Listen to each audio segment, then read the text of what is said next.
नमस्कार दोस्तों, स्वागत है आपका study for public service commission में। जैसे कि आप जानते ही हैं कि हरियाणा पुलिस कांस्टेबल के लिए इस फ्री बैच का हमने जो शुभारंभ है वो किया था और शुरुआत की थी हिस्ट्री से। हिस्ट्री के तीनों पार्ट करवाए जा चुके हैं, एंशिएंट, मेडिवल और मॉडर्न।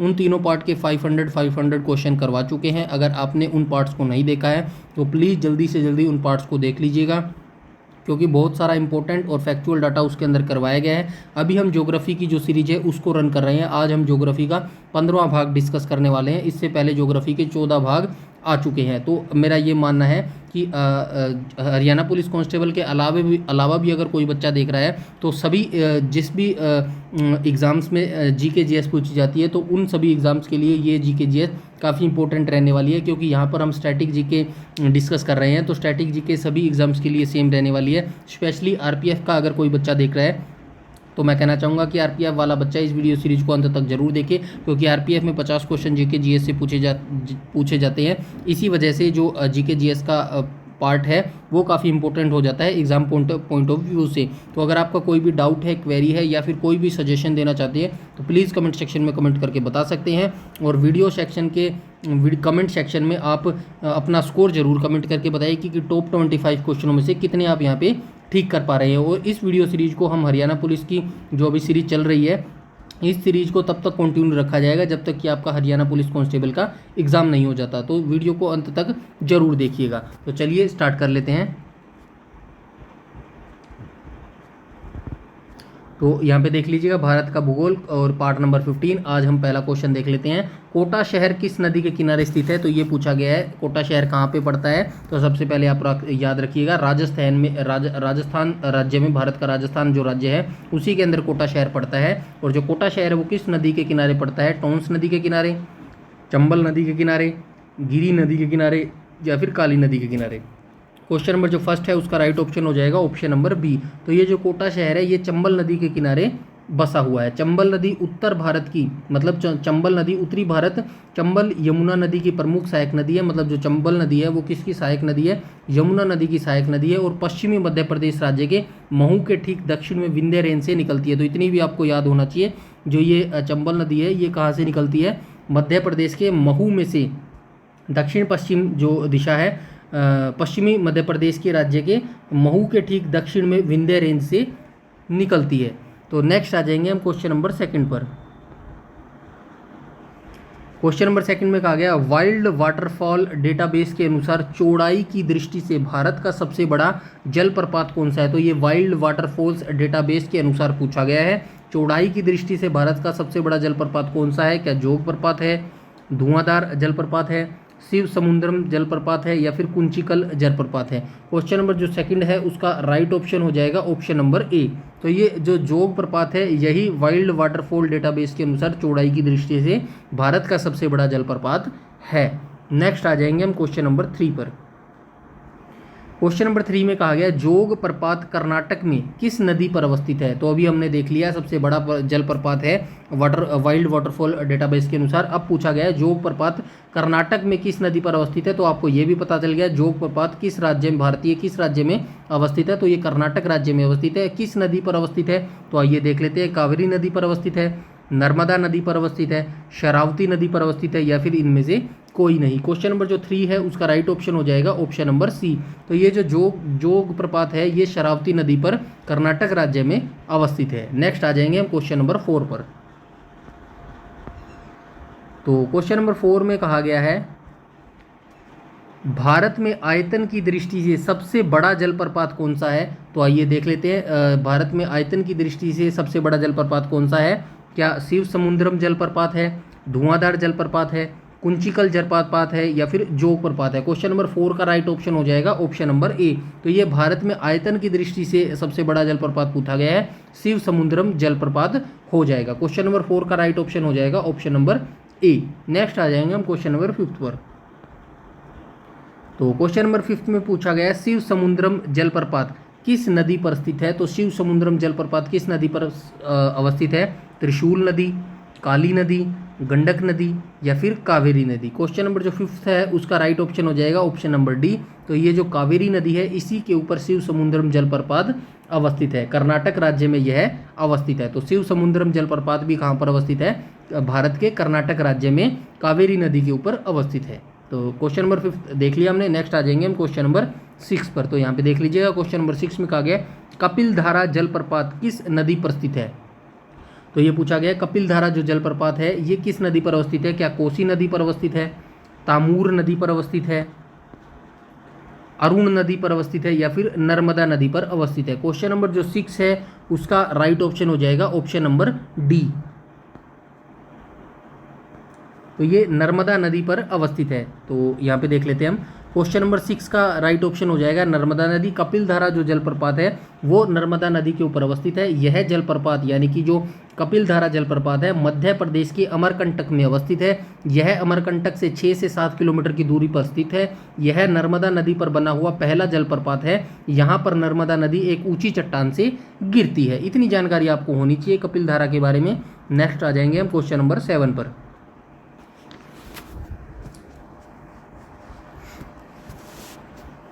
तो क्वेश्चन नंबर 7 में कहा गया है, यहाँ पे देख लीजिए क्वेश्चन नंबर 7 में कहा गया चित्रकूट जलप्रपात किस नदी पर स्थित है? तो यहाँ पे पूछा गया है चित्रकूट जो जलप्रपात है वो किस नदी पर अवस्थित है?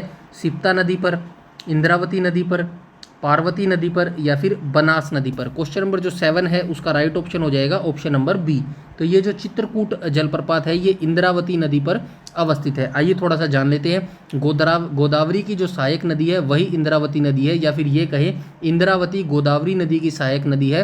चित्रकोट नामक स्थान पर यह प्रपात भारत का एक विशालतम जलप्रपात है।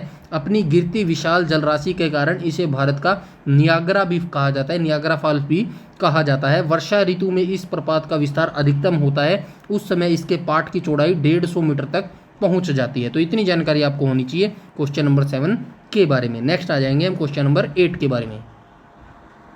क्वेश्चन नंबर 8 को भी देख लेते हैं हम। तो क्वेश्चन नंबर 8 में कहा गया दूध सागर जलप्रपात पश्चिमी घाट में स्थित है। यह किस नदी पर स्थित है? तो सबसे पहले आप ये याद रखिएगा दूध सागर जलप्रपात कहाँ पर अवस्थित है? तो पश्चिमी घाट पर यह अवस्थित है। तो ये किस नदी पर स्थित है? बराकर नदी, कोनार नदी, जामुनिया नदी, या फिर मांडवी नदी? क्वेश्चन नंबर जो 8 है उसका राइट ऑप्शन हो जाएगा ऑप्शन नंबर डी। तो ये जो दूध सागर जलप्रपात है ये मांडवी नदी के ऊपर अवस्थित है। दूध सागर जलप्रपात भारत के बड़े झरनों में से एक है। यह 310 मीटर ऊंचा और 30 मीटर चौड़ा है। यह गोवा में मांडवी नदी पर स्थित एक 4 स्तरीय झरना है। तो इतनी जानकारी आपको दूध सागर जलप्रपात और मांडवी नदी के बारे में होनी चाहिए। नेक्स्ट आ जाएंगे हम क्वेश्चन नंबर 9 पर।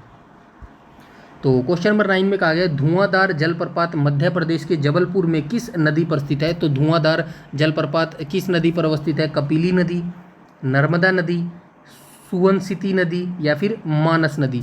तो क्वेश्चन नंबर जो 9 है उसका राइट ऑप्शन हो जाएगा ऑप्शन नंबर बी। तो ये जो धुआंधार जलप्रपात है मध्य प्रदेश के जबलपुर में अवस्थित है और ये नर्मदा नदी के ऊपर अवस्थित है। धुआंधार जलप्रपात भेड़ाघाट में नर्मदा नदी पर स्थित है और यह 30 मीटर ऊंचा है। धुआंधार जलप्रपात भारतीय राज्य मध्य प्रदेश के जबलपुर जिले में एक झरना है। इसे धुआं झरने के रूप में भी जाना जाता है और जबलपुर से 30 किलोमीटर दूर भेड़ाघाट में यह स्थित है। नेक्स्ट आ जाएंगे हम क्वेश्चन नंबर 10 पर।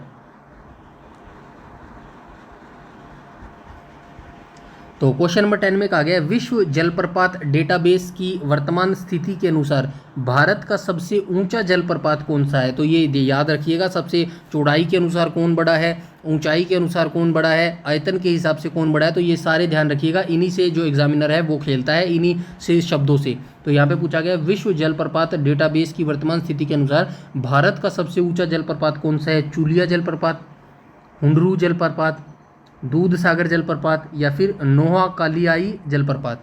तो क्वेश्चन नंबर जो 10 है उसका राइट ऑप्शन हो जाएगा ऑप्शन नंबर डी। तो ये हो जाएगा नोहकालिकाई जो जलप्रपात है तो यही है विश्व जलप्रपात डेटाबेस की वर्तमान स्थिति के अनुसार भारत का सबसे ऊंचा जलप्रपात। तो नोहकलिकाई जलप्रपात मेघालय चेरापूंजी के पास यह स्थित है। यह पृथ्वी पर सबसे नम स्थानों में से एक है। यह भारत का सबसे ऊंचा जलप्रपात है। तो इसकी स्थिति भी मैंने बता दी। जो नोहालकाई जलप्रपात है ये मेघालय में चेरापूंजी के पास में अवस्थित है। नेक्स्ट आ जाएंगे हम क्वेश्चन नंबर 11 पर। क्वेश्चन नंबर 11 में कहा गया वेम्बनाड किस राज्य की सबसे बड़ी लगून है? तो वेम्बनाड किस राज्य की सबसे बड़ी लगून है? केरल, तमिलनाडु, तेलंगाना या फिर महाराष्ट्र। क्वेश्चन नंबर 11 का राइट ऑप्शन हो जाएगा ऑप्शन नंबर ए। तो ये जो वेम्बनाड है ये केरल राज्य की सबसे बड़ी लैगून है। वेम्बनाड झील भारत के केरल राज्य की सबसे बड़ी झील है। यह भारत की सबसे लंबी झील भी कहलाती है और इसकी जो लंबाई है वो 96.5 किलोमीटर है। तो ये हो जाएगा वेम्बनाड और केरल के बारे में। नेक्स्ट आ जाएंगे हम क्वेश्चन नंबर 12 पर। क्वेश्चन नंबर 12 में कहा गया भारत की सबसे बड़ी ताजे पानी की झील कौन सी है। तो आइए देख लेते हैं, क्या माही है, क्या वूलर झील है, क्या महानदी है, और हम देख लेते हैं क्या फिर गंगा है। तो मीठे पानी की सबसे बड़ी झील के बारे में पूछा गया है। क्वेश्चन नंबर जो 12 है उसका राइट ऑप्शन हो जाएगा ऑप्शन नंबर बी। तो ये हो जाएगा वूलर झील। तो भारत की सबसे बड़ी ताजे पानी की जो झील है वो कौन है, वूलर झील है। वूलर झील भारत की सबसे बड़ी ताजे पानी की झील है। वूलर झील एशिया की दूसरी सबसे बड़ी ताजे पानी की झील है जो हरमुख पर्वत की तलहटी में स्थित है। नेक्स्ट आ जाएंगे हम क्वेश्चन नंबर 13 पर।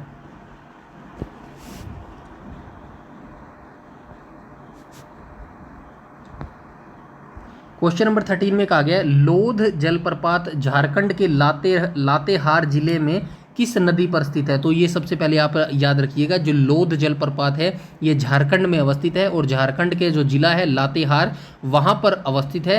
और ये किस नदी पर स्थित है, तो आइए देख लेते हैं, क्या बुरहा नदी पर अवस्थित है, पेनगंगा नदी पर अवस्थित है, वर्धा नदी पर अवस्थित है, या फिर वेनगंगा नदी पर अवस्थित है।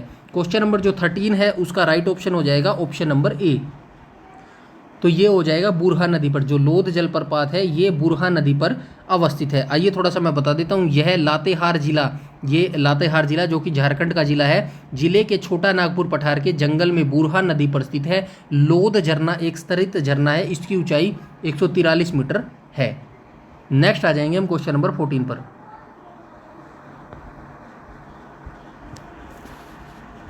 तो क्वेश्चन नंबर 14 को देख लेते हैं। रूपकुंड झील कहाँ पर अवस्थित है। काफ़ी अच्छा क्वेश्चन है, रूपकुंड झील कहाँ पर अवस्थित है। वैसे तो आपको पता होना चाहिए, नाम से ही पता लग जाता है। हिमाचल प्रदेश में अवस्थित है, उत्तराखंड में अवस्थित है, जम्मू कश्मीर में अवस्थित है, या फिर सिक्किम में अवस्थित है। क्वेश्चन नंबर 14 का राइट ऑप्शन हो जाएगा ऑप्शन नंबर बी। तो ये जो रूपकुंड झील है ये उत्तराखंड राज्य में अवस्थित है। क्वेश्चन नंबर 14 का राइट ऑप्शन हो जाएगा option number B. Bharat Uttarakhand राज्य के चमोली जिले में स्थित एक हिम झील है, मतलब ये जो रूपकुंड झील है यह एक हिम झील है जो कि भारत के उत्तराखंड राज्य के चमोली जिले में पड़ती है, जो अपने किनारे पर पाए गए 500 से अधिक मानव कंकालों के कारण प्रसिद्ध है। मतलब इसके किनारे पर 500 कंकाल, 500 कंकाल जो कि मानव कंकाल होते हैं वो पाए गए थे, इसी के कारण यह प्रसिद्ध है। यह स्थान निर्जन है और हिमालय पर लगभग 5029 मीटर की ऊंचाई पर स्थित है। तो क्वेश्चन नंबर 14 रूपकुंड और उत्तराखंड के बारे में आपको इतनी जानकारी होनी चाहिए। नेक्स्ट आ जाएंगे हम क्वेश्चन नंबर 15 पर। क्वेश्चन नंबर 15 में कहा गया है मानसून शब्द की उत्पत्ति किस भाषा के शब्द मोसिन से हुई है। तो मानसून शब्द की उत्पत्ति किससे हुई है, हिंदी भाषा, अरबी भाषा, फ्रेंच भाषा, या फिर कन्नड़ भाषा। क्वेश्चन नंबर जो 15 है उसका राइट ऑप्शन हो जाएगा ऑप्शन नंबर बी। तो ये जो मानसून शब्द की उत्पत्ति ये अरबी भाषा के मोसिम शब्द से हुई है।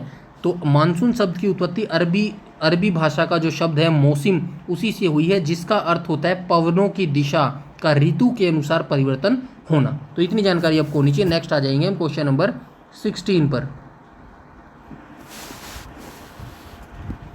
तो क्वेश्चन नंबर 16 को भी देख लेते हैं। भारत में कुल वर्षा का लगभग कितने प्रतिशत वर्षा दक्षिण पश्चिम मानसून से होती है। तो भारत में कुल वर्षा का लगभग कितने परसेंट है जो दक्षिण पश्चिम मानसून से होती है, 92%, 88%, 75%, या फिर 67%। क्वेश्चन नंबर 16 का जो राइट ऑप्शन हो जाएगा वो हो जाएगा ऑप्शन नंबर ए। तो ये जो 92% भाग है ये दक्षिण पश्चिम मानसून से होता है। नेक्स्ट आ जाएंगे हम क्वेश्चन नंबर 17 पर। क्वेश्चन नंबर 17 में कहा गया है, क्वेश्चन नंबर 17 को देख लेते हैं। दक्षिण पश्चिम मानसून का प्रारंभ भारत के किस राज्य से शुरू होता है। तो दक्षिण पश्चिमी मानसून का जो प्रारंभ है वो भारत के किस राज्य से स्टार्ट होता है। तो अभी आपको पता है कि जुलाई स्टार्ट हो चुका है। अभी हम जब ये ज्योग्राफी की सीरीज बना रहे हैं तो अभी जुलाई स्टार्ट हो रखा है, और जुलाई से मतलब वैसे 1 जुलाई से जो आरंभ है, वैसे तो 1 जून से ही हो जाता है मानसून का आरंभ, बट ये जो 1 जुलाई है यहाँ से आते आते हरियाणा, दिल्ली और यूपी तक ये जो मानसून है ये फैल जाता है। तो अब हम बात कर लेते हैं दक्षिण पश्चिम मानसून का जो प्रारंभ है वो 1 जून से भारत के किस राज्य से शुरू होता है। तो क्या मध्य प्रदेश से होता है, तमिलनाडु से होता है, केरल से होता है या फिर गोवा से होता है। क्वेश्चन नंबर 17 का राइट ऑप्शन हो जाएगा ऑप्शन नंबर सी। तो इसकी जो शुरुआत है वो भारत के केरल राज्य से होती है। नेक्स्ट आ जाएंगे हम क्वेश्चन नंबर 18 पर। क्वेश्चन नंबर 18 में कहा गया डैश की उत्पत्ति हिमालय तथा तिब्बत के उच्च स्थलों के ग्रीष्म तापन से होती है। तो किसकी उत्पत्ति हिमालय तथा तिब्बत के उच्च स्थलों के ग्रीष्म यानी कि गर्म तापन यानी कि उससे होती है, हीट से होती है। तो क्या पूर्वी जेट प्रवाह की होती है, पश्चिमी जेट प्रवाह की होती है, उत्तरी जेट प्रवाह की होती है या फिर दक्षिणी जेट प्रवाह की होती है। क्वेश्चन नंबर जो 18 है उसका राइट ऑप्शन हो जाएगा ऑप्शन नंबर ए।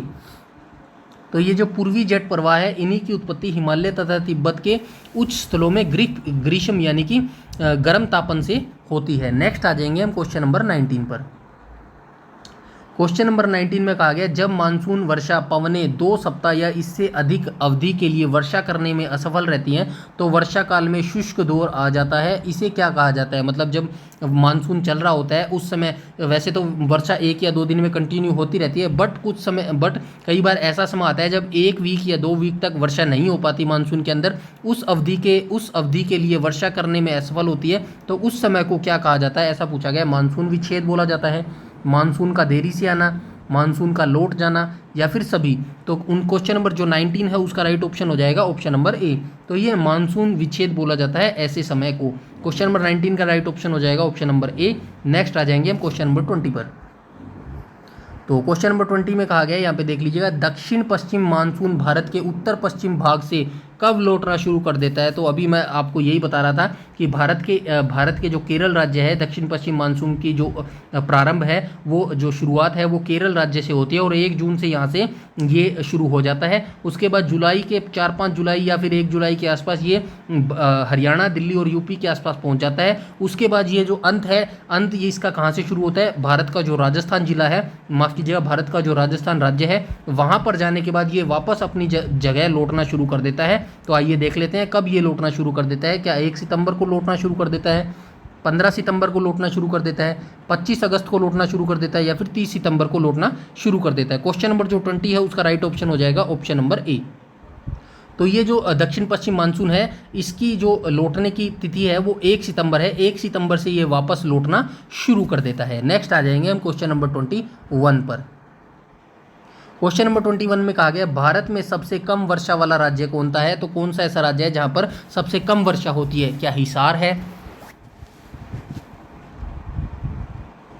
क्या मानिसराम है, कच्छ है या फिर लेह है? तो कौन सा है आइए देख लेते हैं। क्वेश्चन नंबर 21 का जो राइट ऑप्शन हो जाएगा वो हो जाएगा ऑप्शन नंबर डी। तो ये लेह है जो भारत का सबसे कम वर्षा वाला राज्य है। भारत में लेह सबसे कम वर्षा वाला स्थान है जहां 9.20 सेंटीमीटर वार्षिक वर्षा दर्ज की जाती है। लेह लद्दाख के केंद्र शासित प्रदेश की राजधानी और सबसे बड़ा शहर है। यह भारत का सबसे उत्तरी भी क्षेत्र है। तो इतनी जानकारी आपको होनी चाहिए। नेक्स्ट आ जाएंगे हम क्वेश्चन नंबर 22 पर। तो क्वेश्चन नंबर 22 को यहाँ पे देख लेते हैं। क्वेश्चन नंबर 22 में कहा गया सामान्यतः कितने डिग्री के मध्य दोनों गोलार्धों में पछुआ पवनें चलती हैं? तो सामान्य कितने डिग्री के मध्य दोनों गोलार्ध यानी कि उत्तरी गोलार्ध और दक्षिणी गोलार्ध में पछुआ पवनें चलती हैं? तो 30 डिग्री से 60 डिग्री के मध्य चलती हैं, 40 डिग्री से 80 डिग्री के मध्य चलती हैं, 20 डिग्री से 50 डिग्री के मध्य चलती है या फिर 35 डिग्री से 55 डिग्री के मध्य चलती है? क्वेश्चन नंबर 22 का राइट ऑप्शन हो जाएगा ऑप्शन नंबर ए। तो ये जो 30 डिग्री से 60 डिग्री के मध्य का जो जगह होती है वहीं पर सामान्यतः जो गोलार्ध दक्षिणी और उत्तरी गोलार्ध है वहाँ पर पछुआ पवनें चलती है। नेक्स्ट आ जाएंगे हम क्वेश्चन नंबर 23 पर। क्वेश्चन नंबर 23 में कहा गया पछुआ पवनों का सर्वश्रेष्ठ विकास दक्षिणी गोलार्ध में कितने अक्षांश के मध्य होता है? तो कितने मध्य होता है? क्वेश्चन नंबर जो 23 है उसका राइट ऑप्शन हो जाएगा ऑप्शन नंबर बी। तो ये जो पछुआ पवनें हैं इनका सर्वश्रेष्ठ विकास दक्षिणी गोलार्ध में होता है और दक्षिणी गोलार्ध में कितने अक्षांश के मध्य होता है? जो कि 40 डिग्री से 45 डिग्री के मध्य में होता है। नेक्स्ट आ जाएंगे हम क्वेश्चन नंबर 24 पर। क्वेश्चन नंबर 24 में कहा गया भारत का कौन सा राज्य देश में ही नहीं दुनिया का सबसे अधिक वर्षा वाला स्थान है? तो ऐसा कौन सा स्थान है भारत का जो भारत का ही नहीं दुनिया का सबसे अधिक वर्षा वाला स्थान है? क्या अरुणाचल प्रदेश है मिजोरम है, मेघालय है या फिर सिक्किम है। क्वेश्चन नंबर 24 का राइट ऑप्शन हो जाएगा ऑप्शन नंबर सी। तो ये हो जाएगा मेघालय। मेघालय एक ऐसा राज्य है भारत का जो भारत में ही नहीं अपितु पूरी दुनिया में सर्वाधिक वर्षा वाला स्थान है। दुनिया में सबसे ज़्यादा नमी वाले जगह के तौर पर Guinness book of world record में भारत के मेघालय में मौनीसराम का नाम दर्ज है। यहाँ बंगाल की खाड़ी की वजह से काफ़ी ज़्यादा नमी और 1491 मीटर की ऊंचाई वाले खासी पहाड़ियों की बदौलत यह नमी संघनित भी हो जाती है। यहाँ औसतन सालाना बारिश 11,871 मिलीमीटर होती है। तो ये जानकारी आपको याद होनी चाहिए। नेक्स्ट आ जाएंगे हम क्वेश्चन नंबर 5 जो कि आज का लास्ट क्वेश्चन होने वाला है। भारत में औसतन राष्ट्रीय वर्षा कितनी होती है? तो भारत में औसतन राष्ट्रीय वर्षा कितनी होती है? 145 सेंटीमीटर, 130 सेंटीमीटर, 90 सेंटीमीटर या फिर 110 सेंटीमीटर। क्वेश्चन नंबर 25 का जो राइट ऑप्शन हो जाएगा वो हो जाएगा ऑप्शन नंबर डी। तो ये जो औसतन है 110 सेंटीमीटर भारत के अंदर वर्षा होती है। तो ये आज के टॉप 25 क्वेश्चन थे। तो आई होप आपको अच्छे लगे होंगे। वीडियो अच्छी लगी हो तो लाइक कीजिएगा, ज़्यादा से ज़्यादा शेयर कीजिएगा जिससे मुझे और मोटिवेशन मिल सके। ये हमारे तीनों सोशल आइकन्स हैं। यूट्यूब पर अगर हमें सर्च करेंगे तो study for public service commission के करके सर्च करेंगे तो हमारा जो चैनल है वो आपके सामने आ जाएगा। इंस्टाग्राम और फेसबुक का जो पेज है वो भी हमारा फॉलो जरूर कर लेना, क्योंकि डेली अपडेट्स उस पर हम देते रहते हैं। नोटिफिकेशन के रिगार्डिंग होगी या फिर रिजल्ट के रिगार्डिंग होगी, कोई भी जो चीज़ है वो अपडेट हम इस पेज पर देते रहते हैं, फेसबुक और इंस्टाग्राम पेज पर। उसके बाद जो टेलीग्राम चैनल है ये आपको बहुत ज़्यादा ज़रूरी इंपॉर्टेंट है ज्वाइन करना, क्योंकि जिसका एड्रेस है t.me/study for public service commission। क्योंकि अभी जो हम सीरीज चला रहे हैं हरियाणा पुलिस कांस्टेबल की या फिर इन फ्यूचर में आरपीएफ की जो PYQ की सीरीज चलने वाले हैं, इन सभी की जो फ्री PDF आपको मिलने वाली है वो इसी टेलीग्राम पर मिलने वाली है। तो इस टेलीग्राम चैनल को आप जरूर से जरूर जल्दी से जल्दी ज्वाइन कर लीजिएगा। कोई भी आपका डाउट है, क्वेरी है, सजेशन है, कमेंट सेक्शन में कमेंट करके पूछ सकते हैं। वीडियो अच्छी लगी हो तो लाइक कीजिएगा, शेयर कीजिएगा, और चैनल पर पहली बार विजिट कर रहे हैं तो चैनल को सब्सक्राइब कर लीजिएगा और बेल आइकन बटन को टैप कर लीजिएगा ताकि समय पर आपको सारी नोटिफिकेशन मिलती रहे। यूट्यूब में हमें फॉलो करते हैं तो प्लीज़ हमारा टेलीग्राम ग्रुप जरूर से जरूर ज्वाइन कर लीजिएगा। सारी नोटिफिकेशन, सारी अपडेट सब कुछ वहाँ पर बता दिया जाता है। और वीडियो के कमेंट सेक्शन में कमेंट करके जरूर बताइएगा कि टॉप 25 क्वेश्चन में कितने आप ठीक कर पा रहे हैं। इस वीडियो में इतना ही रखते हैं, तब तक के लिए धन्यवाद।